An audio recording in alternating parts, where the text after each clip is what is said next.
you shouldn't have listened. Every night at exactly 11:42, I heard someone dragging something heavy across the floor above me. Not footsteps, not furniture. Something that scraped and thudded with slow, deliberate weight, stopping directly over my bed before reversing course. My lease agreement said the unit above mine had been vacant for 6 months. The building's registry said the same. I confirmed it 3 times before I convinced myself I wasn't losing it. The first week, I tried to ignore it. Old buildings settle, pipes pop, people lie on leasing forms. But on the 7th night, when the dragging paused above my room and something tapped the ceiling twice, right above where my face lay beneath it, I couldn't tell myself it was nothing anymore. I began investigating the way a normal person would. I knocked on the upstairs door. Silence. I placed masking tape across the frame. Same trick as before. 8 hours later, the tape was untouched. Perfect. But the dragging continued. I checked the building layout online. The only access to that apartment was the front door. No fire escape, no side entrance, no attic. No reason anything should be able to move inside. The hall cameras showed no one entering or leaving for weeks, but the noise got louder. The second week, birds started gathering outside my window. Not pigeons this time, but crows. 20 or 30 of them perched on the fire escape railing facing upward toward the vacant unit above mine. Every night, same time, same direction. Like they were watching something I couldn't see. I climbed the fire escape the following night, phone recording, hoping to catch at least the faintest shadow through the upstairs blinds. Instead, I saw something far more confusing. The blinds were gone. The windows were covered on the inside with thick black plastic stapled so tightly that not even street light leaked through. I brought my ear close to the window. Something brushed the other side of the glass. Not a knock, not a scrape. A long, slow dragging of fingers. I froze, breath held, heart pounding. The crows behind me shifted, wings rustling, a low, uneasy chattering rising from them. Then everything went quiet. I stepped back. The dragging inside the room continued, this time not across the floor, but directly against the window frame. Slowly, like it knew I was standing there. I climbed down and went to the landlord. She told me no one had a key to the upstairs unit except her, and she hadn't entered in months. She swore the power was shut off completely. That part confused me more than anything, because at night I could see the faintest outline of bluish light through gaps in the plastic. It wasn't lamplight. It flickered. Fast, like something moving quickly in the dark. By week 3, I decided to get proof. I bought a cheap inspection camera with a long, flexible tube, the kind plumbers use. I climbed the fire escape again, taped my phone to a bracket, and slowly fed the tube between the plastic sheet and the window frame. I kept expecting to hit insulation, wood, anything solid. Instead, the camera slid inside the room easily. I tilted the phone screen toward me. Complete darkness. Then movement. Not a full figure, just the shape of something retreating from the window. A long, sloping form like a badly bent spine. The camera refocused. I saw the floor. It wasn't wood. It wasn't carpet. It was tracks. Deep grooves carved into the floorboards, dozens of them, all leading from one corner of the room toward the door. Drag marks. I angled the lens upward. Something very tall stood in the far corner. At first, it looked like a figure with its head bent forward unnaturally. But as the camera sharpened, I realized it wasn't bending. It was pressed upward, flattened against the ceiling as if trying to stay above the frame of the device. The inspection cable trembled in my hand. And then, for the first time in 3 weeks, the dragging stopped. I leaned slightly closer to the screen. The figure clung to the ceiling without moving. Then its head rotated downward. It had no features, just a smooth, dark surface where a face should be. But below the blank shape, its arms hung down, too long, almost reaching the ground, fingers bending backward like branches in the wind. It dropped. Not onto the floor, onto the camera. The screen went black so fast I screamed and almost fell off the fire escape. I yanked the scope out and stumbled backward. The crows scattered violently around me, flying upward in a panic. Something inside the unit slammed into the window, hard enough to shake dust off the fire escape railing. I ran inside. I don't remember locking the doors or turning off the lights, but I remember sitting in my bed that night staring at the ceiling for hours. Around 3:07 a.m., the dragging started again. Except now it wasn't above me, it was inside my wall. And sometimes, when the room is quiet, I hear something thin and long brushing the inside of my vents, like fingertips searching for a way in. When my uncle died, he left behind a lake house in northern Minnesota that nobody in my family wanted. My mother begged me not to go there alone. She said he wasn't himself during the last year, and the house had a presence. But grief makes you stubborn, and I wanted closure more than common sense. The drive up was uneventful. Endless woods, frozen lakes, and the kind of quiet that makes you aware of your own heartbeat. The house sat on a slight hill overlooking black water, its windows dark, its porch sagging.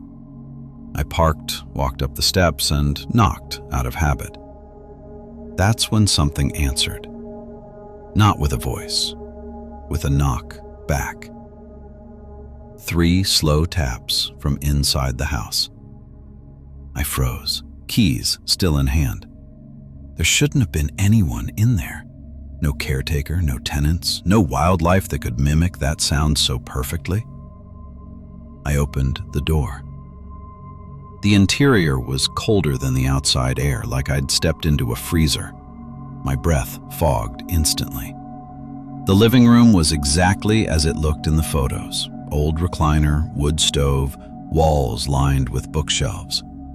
Except everything felt warped, as if the angles of the room leaned slightly inward. My uncle's bedroom door was shut. I didn't want to open it yet. Instead, I turned on the lights. Nothing happened. The power was dead. I checked the breaker panel. Everything was switched on, but the voltage meter showed 0. No power coming into the house at all. Which didn't make sense because as I stood there in the doorway, I saw a faint glow from beneath the bedroom door. A cold, bluish flicker, like light from an old analog TV. But the house wasn't receiving electricity. I decided to investigate the wiring later. First, I needed to bring my bags inside. When I stepped back onto the porch, I noticed footprints in the frost. Not mine. They led from the tree line all the way to the house. Bare human footprints, toes splayed wide, each step pressed deep into the thin layer of ice. They stopped at the porch stairs, but none led away. I walked the perimeter of the house with my flashlight. Nothing. No signs of wildlife, no human activity. But halfway around the back, I heard something knocking again. Not at the door this time. From inside the walls. 3 slow taps, then silence. I went inside, locked the door behind me, and finally forced myself to open the bedroom door. The TV was on, flickering with snowy static. The plug dangled loose from the wall. I stepped closer. The static shifted, not random like usual, more like lines forming patterns. At first, I thought it was broken. Then I realized the patterns were changing based on where I stood. When I moved left, the static blobs followed. When I stepped right, they shifted with me. It felt like something behind the glass was watching. I shut the TV off. The glow vanished instantly. I should have left right then. But grief does things to the brain. I told myself my uncle probably had a generator somewhere, and some leftover static voltage was keeping the TV half alive. I told myself the knocking was ice expanding. I told myself everything except the truth. My instincts were screaming to get out. I went to sleep on the couch, wrapped in my jacket. At 3:13 a.m., something woke me. A creaking floorboard. Then another. Very slow. Very deliberate. As if someone was walking barefoot down the hallway. I grabbed my flashlight and aimed it toward the sound. Nothing there. But the footprints were back. Fresh ones. Wet ones. Leading from the bedroom door to the living room, stopping right beside the couch. I followed them back with the light. They went straight into the uncle's bedroom. I slammed the door shut and pushed a chair under the knob. 5 minutes later, the knocking started again, this time on the inside of that door. 3 slow taps, followed by a soft scraping like fingers trailing down the wood. I didn't move for the rest of the night. In the morning, I opened the door again. The footprints were gone, but the TV was on again. Static, but brighter, sharper. The patterns now looked almost like eyes, watching from inside the noise. I unplugged it. Nothing changed. The display stayed on. I turned the TV around to face the wall. The screen reflected the room instead, my own silhouette standing behind it. But my silhouette wasn't still. Its shoulders rose and fell like it was breathing, and its head was tilted slightly, watching me from the corner of its eye, even though I wasn't moving. I fled outside to breathe, to think. From the lakeshore, the house looked darker than it had the day before, almost sagged inward like it was leaning, not physically but perceptually, as if its angles weren't meant for human sight. I walked back inside slowly. The TV was off, finally. But someone had carved something into the wall above it. Not words, not symbols, just 3 deep, long gouges. Vertical. Fresh. I packed my things as fast as I could. I didn't care about whatever my uncle left behind. I just wanted out. As I stepped onto the porch, something inside the house knocked one last time. 3 slow taps, and then, as I reached my car door, my phone vibrated. Unknown number. I answered without thinking. A man's voice whispered, "You shouldn't have knocked back." The call ended. I looked at the house. The footprints in the frost were back. But this time, they were leading toward me. I drove until sunrise. Now, months later, every night at 3:13 a.m., something knocks on the walls of my apartment. 3 slow taps. Sometimes I hear static behind it. Sometimes I hear breathing. And last night, when I looked at my muted TV's black screen, I saw a silhouette behind me. Breathing. Watching. Waiting for me to knock again. I moved into my new place 2 months ago, a small studio apartment in Portland. Nothing fancy, but clean, affordable, and quiet. I work long hours as a systems analyst, so a quiet room with a door that locks is all I wanted. For the first week, everything was normal. Then my phone started filling with photos I never took. The first one appeared at 3:11 a.m. on a Tuesday. I woke up to a notification that said, "Your photo has been saved." I thought maybe I'd rolled over onto the screen until I opened the image. It was a picture of my living room, taken from the hallway, my hallway, facing directly toward the couch where I slept. It wasn't particularly creepy, just dimly lit, grainy, slightly tilted. But something was wrong with the timestamp. The photo was taken 4 minutes before the notification arrived, while I was asleep. I checked the metadata. Camera used, my own. Location, my apartment. Shutter, manual press. Meaning someone had physically taken the picture, using my phone, while I slept. I called the landlord at 7 a.m. and asked if maintenance had come by or if she'd done a surprise inspection. She told me no one had entered my unit since I signed the lease. I changed the locks anyway. Night 2, it happened again. 3 more photos, all taken between 3 and 3:20 a.m. One of me asleep, taken from the foot of the bed. One of the bathroom light switch. One of the closet, door slightly open. None of these angles were possible from outside the apartment. Someone had been inside. I installed a camera system that same day, one above the door, one in the living room, one facing the bed. Cloud storage, motion activated, infrared. That night, I didn't sleep much. I watched the live feed on my phone until I passed out. The next morning, there were 5 more photos on my device, all between 3 and 3:30 a.m., all taken from roughly chest height, as if a person was moving around the apartment holding the phone loosely. But the camera system captured nothing. No motion, no light changes, no glitch, no shadows, no doors opening. It was as if the photos came from a moment that didn't exist. I checked the timestamps on the security footage. From 2:59 a.m. to 3:35 a.m., the video was corrupted. Not cut, not blank, corrupted.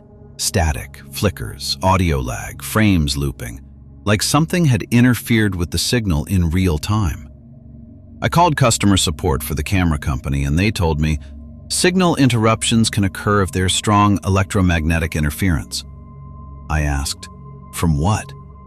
The tech replied, microwaves, industrial machinery, high voltage equipment, or someone physically standing in front of the camera.